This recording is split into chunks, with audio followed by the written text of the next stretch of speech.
I spent 3 years breathing drywall dust and bleeding to turn a ruin into a $500,000 masterpiece. My parents called it a weird hobby until my golden sister went bankrupt. Suddenly, my home was her emergency bailout. They delivered a Tuesday ultimatum threatening to sue. They had no idea that by Friday night, I would hold the death warrant for their entire fake legacy. They cornered the wrong person. Hello, everyone. Before today's story begins, we'd like to share a quick message. YouTube recently removed our monetization, cutting off our income. If you enjoy this story, we humbly ask for just $1 to help pay our staff so they can make a living and keep creating for you. Thank you for saving us. Now, let's begin the story. My name is Kennedy Fox. I am a structural restoration expert at Aetheris Structural Revival, which is a rather polite way of saying I save dead buildings. Our firm specializes in dragging commercial and historical properties back from the absolute brink of collapse. I spend my days analyzing load-bearing walls, diagnosing deep-rooted rot, and repairing shattered foundations that everyone else has completely given up on. It is exacting, dirty, and dangerous work, but it is the perfect place for me to hide. While other people my age were out building families, networking, or documenting their flawless lives on social media, I was building literal walls. For 28 years, burying myself in blueprints and concrete dust was my primary defense mechanism. It was the only way I knew how to insulate myself from the people who were supposedly my family. 3 years ago, I found a ruin that perfectly matched my soul. It was an abandoned 1890 stone gatehouse, left to rot in the deep, overgrown woods of the Hudson Valley in New York. The slate roof was caving in, the plumbing was entirely non-existent, and the floorboards had essentially decomposed into mulch. I bought it for absolute pennies, draining every single cent I had saved since I was 16 years old. For 3 agonizing years, my life was a relentless, exhausting grind. I worked 14-hour shifts at my actual job, only to drive 2 hours north to the valley and spend my nights breathing in century-old dust. I mixed and poured the concrete. I ran the copper wires. I replaced the entire core structural system with my own 2 hands. I bled on the floor joists, fractured my fingers, and slept on a torn mattress in the middle of a freezing floor just so I would not have to hire contractors I could never afford. Slowly, I turned a neglected pile of rocks into a modern, fortified fortress. Today, that house is valued at $500,000. It is my sanctuary. It is the only pristine thing in my life that belongs entirely to me, utterly untainted by my parents.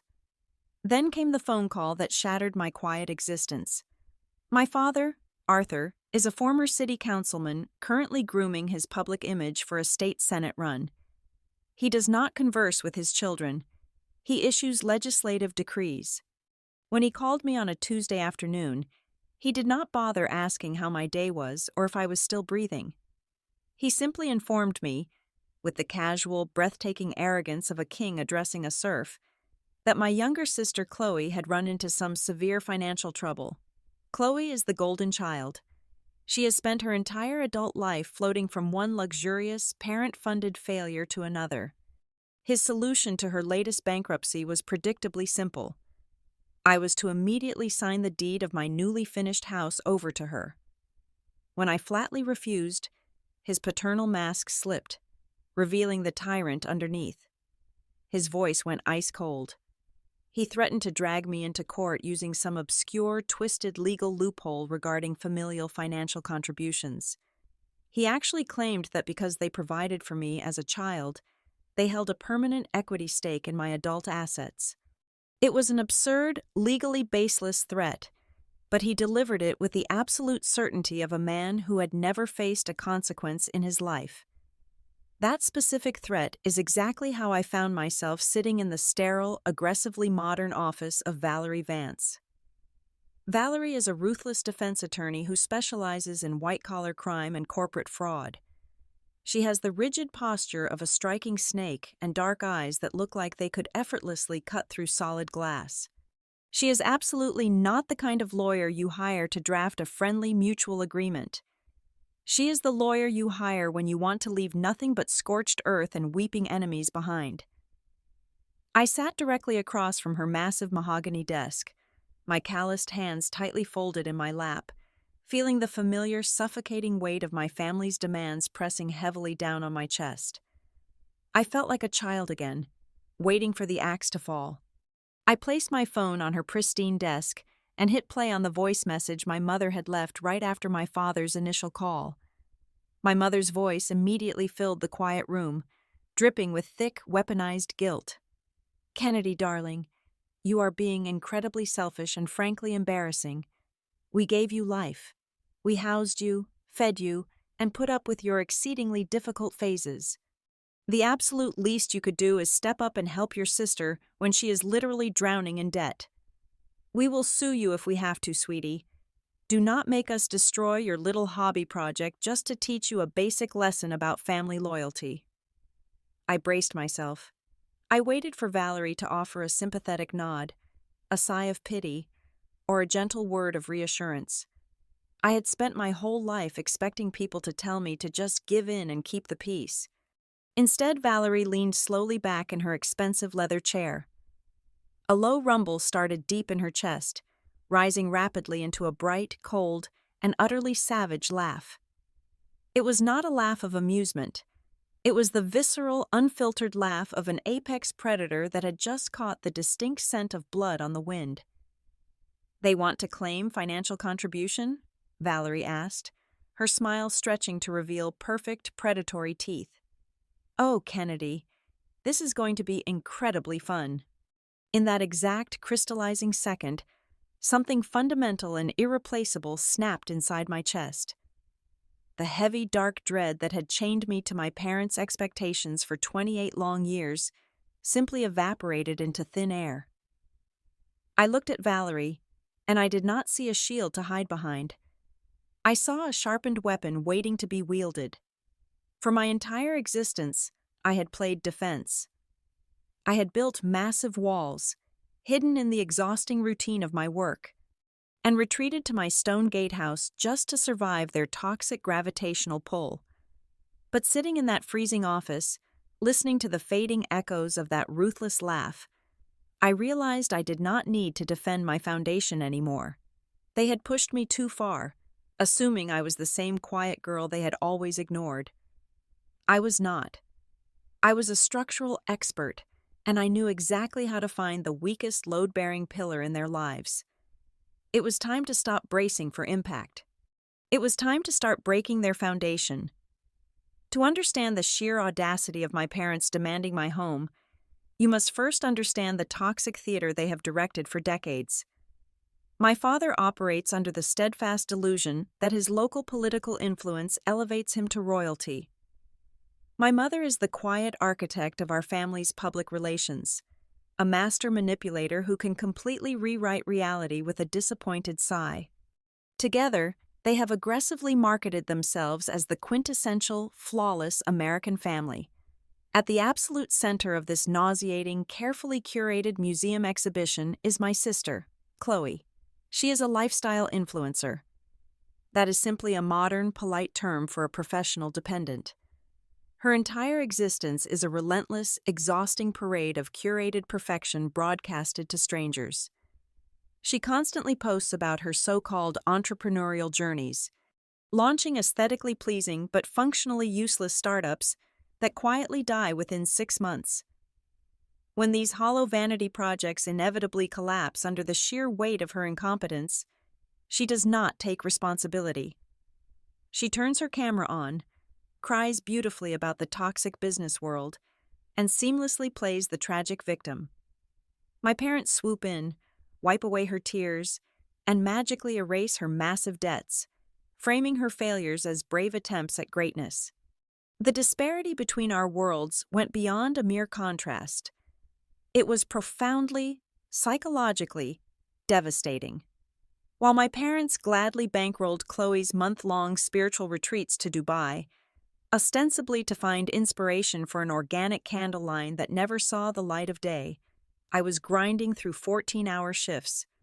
I would watch her social media updates from private cabanas while I was kneeling in the freezing mud, scraping my hands raw on rough lumber to build my own sanctuary.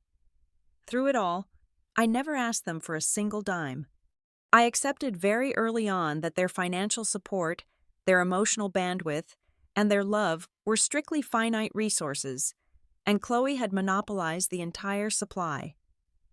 I learned to survive on the scraps of their indifference. However, my absolute self-reliance was not just a product of their neglect. It was permanently cemented by a devastating tragedy 4 years ago. My grandfather on my mother's side was the only person in that bloodline who ever saw me clearly. He was a deeply pragmatic, hard-working man who built a highly successful logistics empire from absolute scratch. Right before he passed away, he held my hand in his dimly lit hospital room and looked me directly in the eye. He clearly told me he had established a significant trust fund for me. He desperately wanted me to leave the firm I was working for and start my own restoration business. I held on to that beautiful promise like a lifeline in a storm. Yet, exactly 1 week after his funeral, my parents sat me down in their sprawling living room with somber, practiced faces and delivered a crushing blow. They claimed my grandfather's mind had been severely slipping in his final months. They told me his business had quietly gone under years ago, and he had actually died entirely bankrupt, leaving them to shoulder a massive mountain of hidden corporate debt to protect his legacy. I swallowed the bitter lie. I grieved not just for the only man who loved me, but for the future he had promised me. I quietly went back to my grueling 14-hour shifts. I never questioned them. Why would parents lie about the dying wishes of their own flesh and blood? The terrifying answer to that question arrived during a family Thanksgiving dinner last year. It is a memory that now flashes like a glaring red siren in my mind. Chloe had quickly consumed 3 massive glasses of expensive imported wine before the turkey was even carved.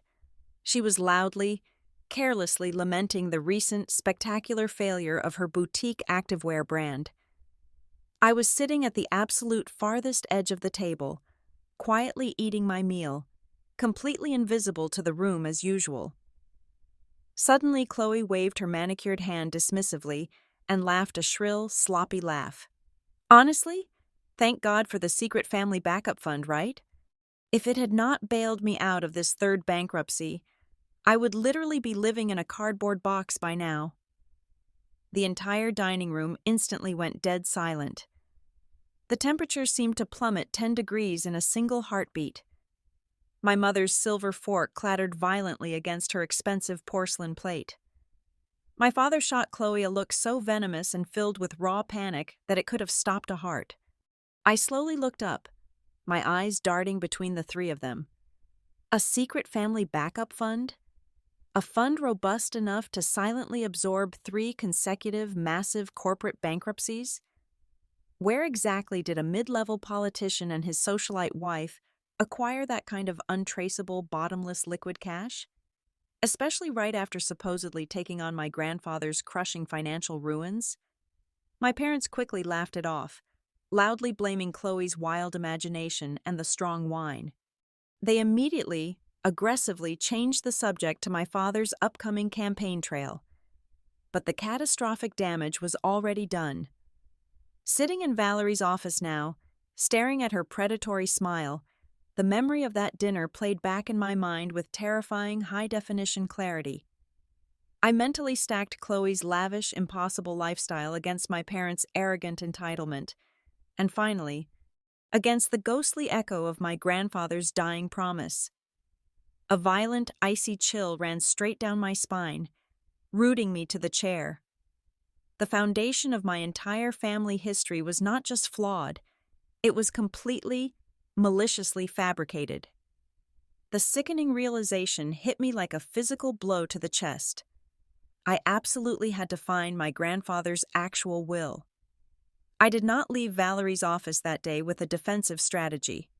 Instead, I left with a burner phone number written on a completely blank business card. The number belonged to Marcus Thorne. Marcus was not a typical private investigator who spent his nights photographing cheating spouses through motel windows. He was an independent forensic accountant, a highly specialized financial bloodhound who hunted the heavily laundered dirty money of the political and corporate elite. He was a ghost who navigated offshore accounts and shell corporations with terrifying surgical ease. I called him from a payphone 3 blocks away from my firm, transferring the last $10,000 I had in a secret emergency savings account as his immediate retainer. I told him to dig deeply into my late grandfather's estate, my parents' recent financial disclosures, and the corporate tax filings of my sister's numerous failed businesses. I gave him exactly 1 week to find the truth. He only needed 4 days. We met at a dimly lit, completely empty diner on the desolate outskirts of the city at exactly 2 o'clock in the morning. Marcus was a quiet, unassuming man in a faded gray coat, nursing a black coffee. He did not offer any polite greetings when I slid into the cracked vinyl booth across from him. He simply pushed a massive, heavily tabbed binder across the sticky table. The heavy thud it made sounded exactly like a judge's gavel coming down. "Your grandfather was not bankrupt," Marcus said, his voice entirely devoid of emotion. In fact, his logistics company was incredibly liquid when he passed away. He liquidated his primary shares 6 months before his death and placed exactly $1.2 million into an ironclad, irrevocable trust. I stared at the thick binder, my heart slamming violently against my ribs. A trust meant for who? "It was split straight down the middle," Marcus replied, tapping a heavily redacted page. "50% for you, 50% for Chloe. $600,000 each, legally intended to be released upon your respective 25th birthdays." My lungs completely forgot how to pull in oxygen. $600,000. That was the exact seed money my grandfather had promised me for my restoration firm. It was real. He had never lied to me. But the money had never reached my bank account. I looked up at Marcus, my voice remarkably steady despite the absolute hurricane tearing through my mind. "Where did my half go?" Marcus turned to the next section of the binder. "Your parents were named as the temporary executors of the estate. 3 days after your grandfather passed, a shadow corporation was rapidly incorporated in Delaware under the name Golden Oak Ventures. According to the forged disbursement records I pulled, you supposedly authorized the total voluntary transfer of your $600,000 directly into Golden Oak Ventures as an alleged angel investment." "I never signed anything," I whispered coldly. "I know," Marcus stated flatly. "The signature is a highly sophisticated forgery, heavily notarized by a corrupt lawyer who just happens to be one of your father's largest political campaign donors. Once your money hit the Golden Oak accounts, it was systematically siphoned out through a series of untraceable consulting fees over the past 4 years. And where did those fees go? They went directly to paying for your sister's luxury apartment lease, her international first-class flights, her designer wardrobes, and the massive overhead costs of her completely useless startups. Your stolen inheritance has been solely funding her fake influencer lifestyle." The sheer, breathtaking scale of the betrayal was paralyzing. My parents had quite literally stolen my future to pay for my sister's aesthetic. But Marcus was not finished. He slowly reached into his inner coat pocket and pulled out a second, much thinner envelope. He did not slide this one across the table. He held it out to me with a grim expression. "The inheritance theft is a massive civil violation," Marcus said, his eyes darkening considerably. "But what is inside this envelope is what is going to put your parents behind bars." I ran a deep, highly unauthorized trace on your social security number. I took the envelope, my fingers entirely numb. "Why? My credit is completely fine. I just secured the mortgage for my gatehouse 3 years ago without a single issue." "Your primary credit file is fine," Marcus corrected me. "But your parents know your social security number. They possess your birth certificate. They hold all your foundational identification. When Chloe's second startup, That boutique activewear brand started hemorrhaging cash 2 years ago. Her own credit was utterly destroyed. No reputable bank would lend to her. So your father and mother created a completely hidden shadow corporate profile. They used your social security number to legally position you as the primary silent guarantor for a series of incredibly high-risk commercial loans. I tore the envelope open. Inside were copies of lending agreements from 3 different, aggressively predatory financial institutions. My name was printed at the very bottom of every single page. They took out an additional $350,000 in commercial debt using your stolen identity, Marcus explained clinically.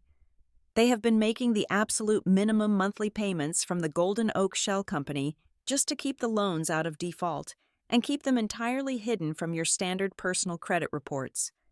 But the principal balance is ballooning out of control due to massive interest rates. Chloe's businesses are dead, and the stolen Golden Oak funds are finally drying up. Within the next 6 months, those loans will absolutely default. When they do, the banks will not go after your parents, and they will not go after Chloe. They will come directly for you. They will seize your gatehouse, garnish your wages, and utterly destroy your entire life to recoup the massive debt. The grand, sickening puzzle instantly snapped into perfect, terrifying focus. The sudden, aggressive demand for my house was not just another greedy family power play. It was a desperate, panicked, 11th-hour cover-up. The shell company was running out of my stolen inheritance money to pay the minimums on the fraudulent loans. My parents desperately needed my $500,000 property. They planned to force me to sign it over, liquidate the asset, pay off the commercial debt they had illegally saddled me with, and magically wipe their slates clean before my father's political campaign faced any intense financial audits. They were entirely willing to sacrifice my home, my career, and my freedom just to keep Chloe's resume spotless and my father's political trajectory completely unblemished. I did not scream. I did not cry. I did not shatter into a million helpless pieces like the weak, invisible daughter they always confidently believed I was. Instead, an incredibly profound, terrifying silence settled deep into my bones. It was the exact same cold, absolute focus I felt when I stood inside a crumbling, condemned building, precisely calculating which load-bearing pillar to strike to bring the entire rotten structure crashing safely down to the earth. They were no longer my family. They were a condemned property. I carefully gathered every single document, every forged signature, every bank routing number, and every fraudulent loan agreement. I placed them neatly back into the binders. I thanked Marcus, paid his final invoice in cash, and walked out of the diner into the freezing night air. The very next morning, at exactly 8 o'clock, I walked back into Valerie Vance's office. I did not sit down. I simply dropped the massive stack of forensic evidence directly onto her pristine glass desk. The heavy thud echoed loudly against the soundproof walls. Valerie looked up, her sharp eyes scanning my face before she silently pulled the heavy documents toward her. For 20 agonizing minutes, the only sound in the spacious room was the crisp turning of pages and the quiet ticking of the wall clock. I watched her expression shift rapidly from professional curiosity to something entirely different. The predatory smile slowly returned to her face, but this time, it was sharp enough to draw real blood. She slowly closed the final folder, folded her hands together, and looked directly into my eyes. All traces of defensive legal strategy were completely gone from her voice. "Well, Kennedy," Valerie stated, her tone dropping into a deadly, exhilarating register, "we are no longer discussing a petty civil property dispute. We are looking at massive federal wire fraud, gross misappropriation of trust funds, and aggressive long-term identity theft. Your father wants to run for the state senate. But by the time I am finished with these documents, the only state facility he will be entering is a federal penitentiary." I stared back at her, feeling a cold, righteous fire burning wildly through my veins. "I do not want to just protect my house anymore, Valerie. Valerie nodded slowly, her eyes gleaming with absolute destructive intent. I know. We are not going to build a defense. We are going to burn their entire empire straight to the absolute ground. To demolish a building properly, you do not just start wildly swinging a sledgehammer. You study the architectural blueprints, locate the hidden structural vulnerabilities, and place your explosive charges with absolute surgical precision. Valerie understood this implicitly. She knew that simply handing our forensic evidence over to the federal authorities would result in a quiet, drawn-out legal battle behind locked doors. My parents would use their extensive political connections, hire a small army of defense lawyers, spin the media narrative, and likely drag the legal process out for a decade. We needed a public execution. We needed to detonate their reputation in a space where they could not hide, where no amount of spin could save them. Valerie leaned across her pristine glass desk and instructed me to do the one single thing I had sworn to myself I would never do again. She told me to surrender. That evening, I sat in the cab of my truck outside the stone gatehouse, staring blindly at my steering wheel, and dialed my mother's number. I took a deep, ragged breath and channeled 28 years of suppressed, agonizing exhaustion into my voice. When she answered with a crisp, highly impatient greeting, I let my voice crack on purpose. I squeezed my eyes shut and forced out a wet, pathetic sob. I told her I was incredibly tired. I told her I could not sleep, that the legal stress was tearing my mind apart, and that I did not want to lose my only family over a meaningless pile of stone and wood. I choked out a desperate apology and said I was ready to sit down and negotiate a peaceful transfer of the property deed. It was the most humiliating, sickening performance of my entire life, but it worked flawlessly. I could practically hear my mother smiling triumphantly through the phone. She cooed at me with that sugary, toxic maternal warmth she only ever deployed when she was winning, praising me for finally coming to my senses and acting like a true fox. They swallowed the bait whole, entirely convinced that their natural, undeniable authority had simply ground down my pathetic resistance, just as it always had. But a trap is only truly effective if you have an audience to witness it snapping shut. Valerie and I had meticulously planned the next critical phase. I suggested hosting a quiet family reconciliation dinner at my gatehouse the following Friday night to finalize the paperwork. But I did not stop there. I injected a lethal dose of psychological manipulation tailored specifically to my father's colossal, fragile ego.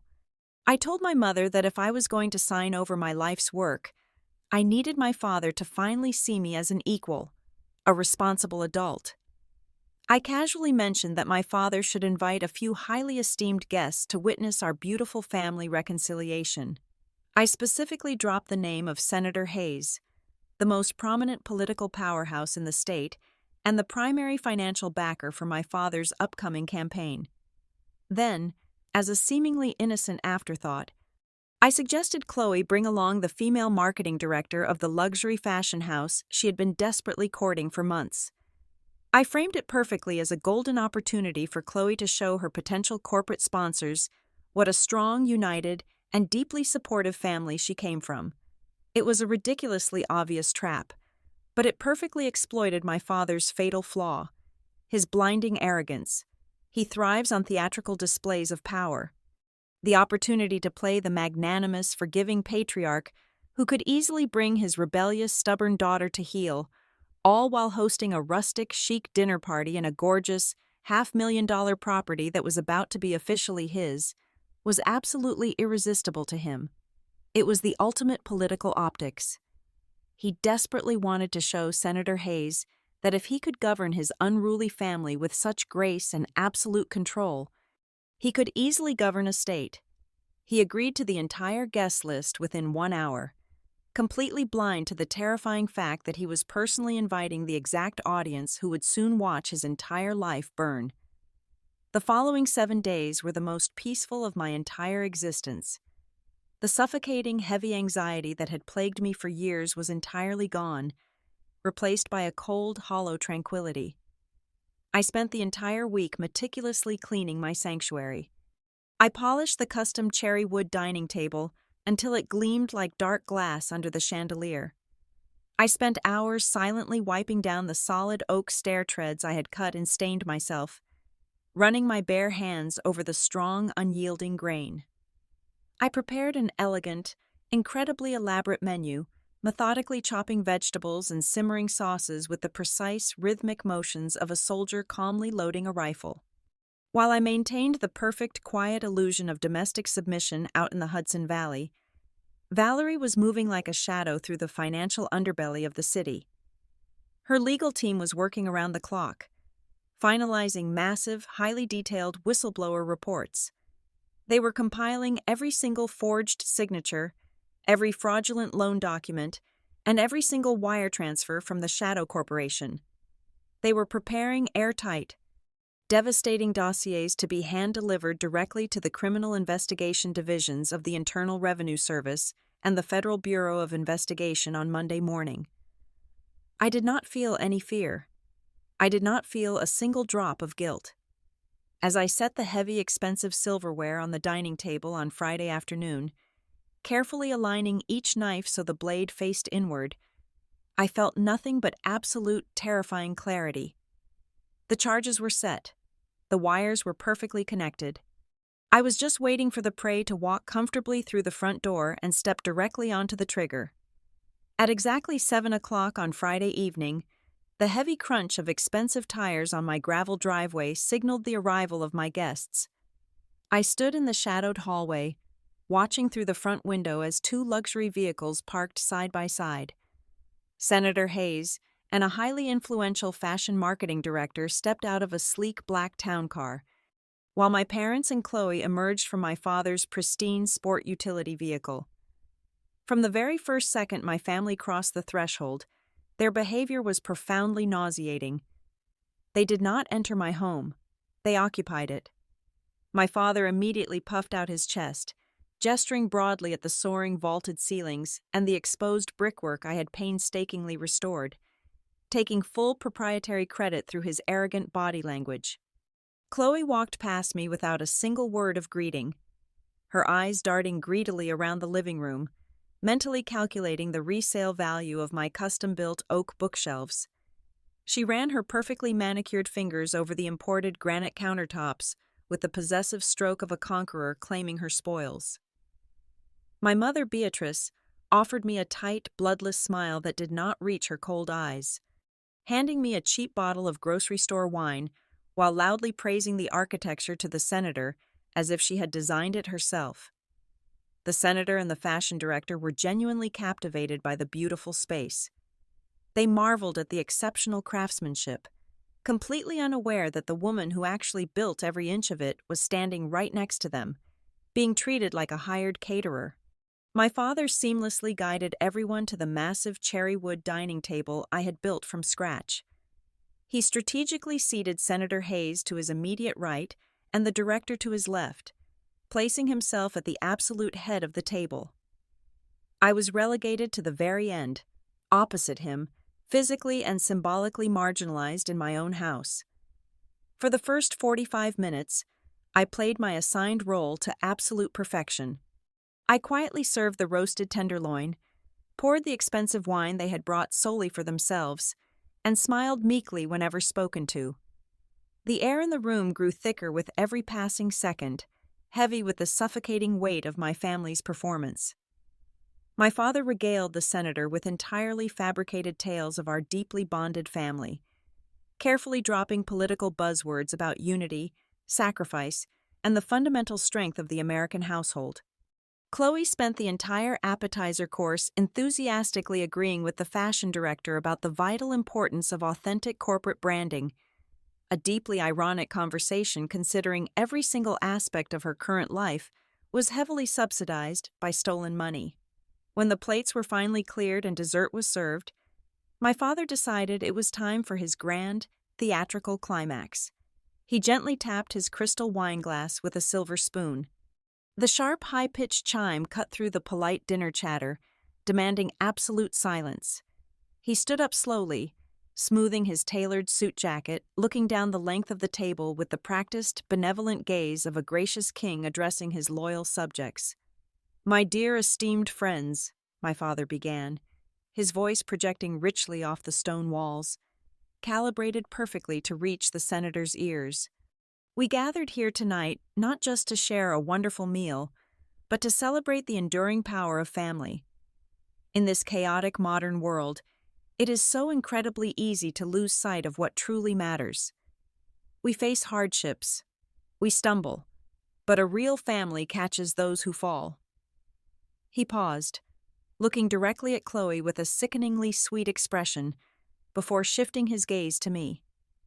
It was the calculated look of a disappointed but ultimately forgiving patriarch. "My eldest daughter, Kennedy, has built something truly beautiful here, but more importantly, she has finally realized that true beauty lies in sharing the heavy load. When one member of the flock struggles, the others must rise to the occasion. That is the fundamental duty of blood. That is the sacrifice parents make for their children, and the beautiful sacrifice children must eventually make for each other." Senator Hayes nodded in solemn, profound agreement, entirely captivated by the magnificent illusion. The fashion director smiled warmly at Chloe, clearly sold on the narrative of the supportive, tight-knit Fox family. Right on cue, my mother reached down into her expensive designer handbag. With a smile so gentle and maternal it was genuinely terrifying, she pulled out a thick manila envelope. She slowly, deliberately, slid it straight down the center of the polished cherry wood table until it rested directly in front of my plate. "We are just so incredibly proud of your growth, sweetheart," my mother cooed, her voice practically dripping with artificial honey. "Your willingness to transfer the deed tonight, to help your sister secure her future, proves you finally understand the core values we instilled in you. It is just a standard transfer agreement. Sign it, and we can finally put all this terrible stress behind us forever." She placed a heavy gold-plated pen precisely on top of the document. The trap was fully sprung. The psychological pressure in the room was immense, engineered to utterly crush me beneath the weight of social expectation. Refusing to sign right now, in front of the most powerful politician in the district and the woman holding the absolute key to Chloe's only remaining career prospect, would make me look like a selfish, hysterical, ungrateful monster. It was a masterpiece of emotional extortion. I looked down at the contract. The crisp white paper glared under the dining room chandelier.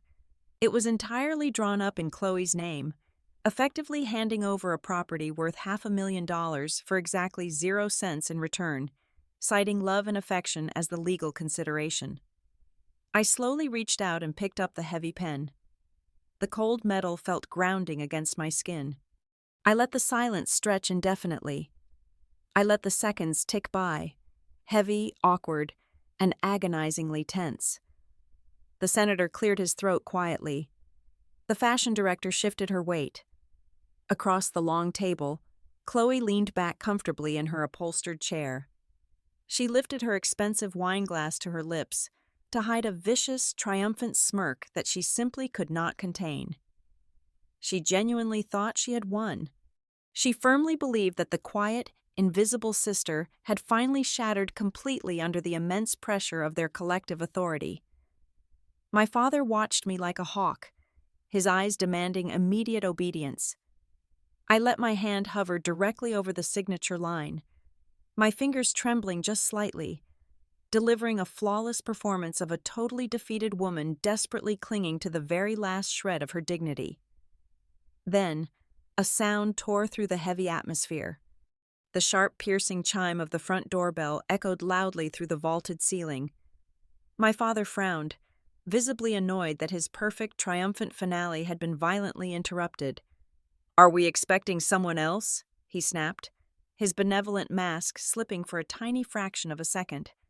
"I am," I replied. My voice was no longer weak or trembling. It was dead calm. Before anyone could move, the heavy oak front door was pushed completely open. I had left it unlocked on purpose. The heavy, measured sound of authoritative footsteps echoed down the hardwood hallway. Valerie Vance stepped into the warm glow of the dining room. She did not look like a dinner guest. She looked like an absolute apex predator dressed in an immaculate charcoal gray designer suit. Her posture was rigidly straight, her expression carved from solid, unforgiving ice. Flanking her on either side were two towering paralegals, their faces completely devoid of any emotion, each gripping a massive, heavily loaded black leather briefcase. The sheer, overwhelming shift in the room's energy was instantaneous and brutal. The warm, polite, sophisticated dinner party atmosphere instantly evaporated, violently replaced by the freezing, clinical, and terrifying air of a federal courtroom. Senator Hayes shifted uncomfortably in his seat. My mother's terrifying smile froze completely on her face. My father half stood, his face flushing with sudden, confused anger. "Excuse me," he demanded loudly, trying to reclaim his stolen authority. "Who exactly are you, and what are you doing in my daughter's house?" Valerie did not immediately answer him. She walked deliberately to the side of the table, her sharp eyes calmly sweeping over the expensive wine, the decadent desserts, and the horrified faces of the guests. She offered a brief, perfectly polite nod to Senator Hayes and the fashion director. Then, she slowly turned her gaze entirely onto my father. She did not raise her voice. She did not need to. Her words fell into the dead silence like heavy stones dropping into a bottomless well. "I apologize sincerely for interrupting such a touching family dinner," Valerie said, her voice dripping with lethal, icy precision. She gestured toward the contract sitting in front of me. "But I could not possibly allow my client to sign over her primary asset to a table full of federal criminals." Valerie did not wait for my father to recover his voice. She simply snapped her fingers. The two paralegals stepped forward and simultaneously slammed their heavy black leather briefcases directly onto my polished cherry wood table, completely ignoring the expensive crystal wine glasses that rattled precariously from the sudden impact. Valerie reached into the first case and pulled out a thick stack of aggressively highlighted documents, tossing them carelessly into the center of the table. "That," Valerie stated clearly, pointing a perfectly manicured finger at the pile, "is the authentic, unaltered last will and testament of your late grandfather. It legally mandates the immediate release of $1.2 million, split equally between your two daughters. And underneath it are the certified bank routing histories proving that you fraudulently diverted Kennedy's $600,000 share directly into Golden Oak Ventures, a shadow corporation you created exclusively to fund Chloe's pathetic vanity projects." The entire table froze. My father's face drained of all color, shifting from an angry, flushed red to a sickly, translucent white in a matter of seconds. He opened his mouth to speak, but no words came out. Valerie was not finished. She reached into the second briefcase and pulled out a much thinner, far more lethal file. She dropped it heavily next to the fake property deed my mother had tried to force me to sign. "Defrauding an estate and stealing an inheritance are incredibly severe state crimes," Valerie continued, her voice dropping to a terrifying conversational whisper. "But taking out $350,000 in commercial loans using Kennedy's stolen Social Security number, and subsequently using that debt to shield your shell company from federal tax liabilities for the past 5 years? That is aggravated identity theft and massive federal wire fraud. That is a guaranteed minimum sentence in a federal penitentiary." The silence that followed was absolute. It was the heavy, suffocating silence of a structural collapse right before the dust billows out. Senator Hayes was the first to move. The seasoned politician instantly recognized a sinking ship. His face was rigid with absolute fury and political self-preservation. He stood up so quickly his chair scraped loudly against the hardwood floor. He realized instantly that his upcoming campaign was sitting in the exact same room as a massive federal fraud scandal. He did not say a single word to my father. He simply turned on his heel and marched straight toward the front door. The fashion director moved next. She looked at Chloe, her expression twisting into a mask of pure, unfiltered disgust. She reached into her designer handbag, pulled out the sleek, pristine draft of the brand ambassadorship contract she had brought to present to Chloe, and deliberately ripped it straight down the middle. She let the torn pieces flutter down onto her untouched dessert plate, picked up her designer coat, and followed the senator out the door. My father finally broke out of his paralysis. The polished, powerful political patriarch completely shattered, revealing the desperate, pathetic criminal underneath. He scrambled out of his chair, his hands visibly shaking, sweating profusely as he stumbled after his elite guests, stammering useless, broken excuses into the hallway. The heavy front door slammed shut, cutting off his pathetic begging. My mother, the grand architect of our family's flawless public image, simply collapsed inward. She buried her face in her hands and began to sob loudly. For the very first time in my 28 years of existence, her tears were not a calculated weapon. They were the ugly, hyperventilating gasps of a woman who had just watched her entire aristocratic reality burn to ash. Chloe sat frozen in her chair, her mouth hanging slightly open, staring blankly at the ripped pieces of her only remaining lifeline. I slowly stood up. I pushed my chair back and looked directly down the length of the table at the people who had terrorized me for my entire life. "This house was built entirely with my own blood and my own sweat," I said, my voice echoing with absolute, unshakable authority. "Your fake, arrogant empire was built entirely on my back, and right now, I am permanently pulling the foundation out from under you. You have exactly 2 minutes to get off my property before I call the local authorities." They did not argue. They did not try to negotiate. They scrambled out of my home like terrified scavengers, leaving the fake deed and their shattered legacy behind them. The consequences were swift and absolutely merciless.